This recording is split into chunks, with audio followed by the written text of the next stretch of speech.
What will happen in a debt crisis? Why haven't we had one yet? You said, we probably should have had one. I don't know why we haven't, but we're going to get one if we keep doing this.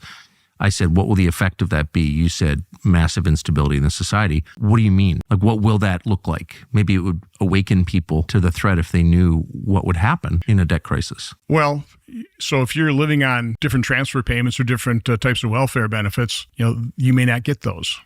You can't borrow more money, so you're going to have to take what money we spend on other government programs, and we'll have to service our debt. You have to pay it off, unless we want to go into full default. And that's where you just say to Japan and China and Germany and everyone else who's bought those bonds, like, we're not paying. Yeah, which means you'll never float more debt. So you can't, other than print more money, which then creates even more hyperinflation. So now people can't afford anything. I mean, has anyone ever defaulted? Any country ever defaulted on debt and just said, "We're not paying. Come and get it"? Oh, I'm sure they have. I'm not. But that's not common. Like, I think it happens enough. But what always happens is, countries like the U.S. go in there and we help them restructure their debt. I think that's happened numerous times. But no one's going to come and help us restructure our debt. No, nobody can. We will lose our position as the world's reserve currency, and we'll lose our ability to print dollars that people accept. I mean, it's a marvelous thing that we just print dollars. We can send them overseas, and people will produce products and ship them over here. High-quality products at pretty low cost. I think it's one of the reasons we've been able to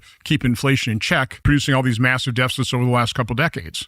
Because we do import a lot of products. We've got billions of people either or underemployed around the world. We provide the capital. They produce the factories, they produce the goods, and then we just give them paper. It's fiat currency. We print it, we keep printing it, and it's been working out pretty well.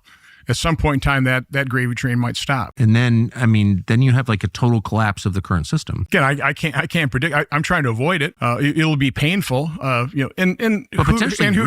really suffers are people at the lower end of the income spectrum that have no safety net. They don't have any kind of hard assets that will inflate with inflation. They just be destitute. A lot of them in a country that has no kind of organizing principle or national identity, where people are not as united as they were in, say, 1929. I had my comm staff put together a video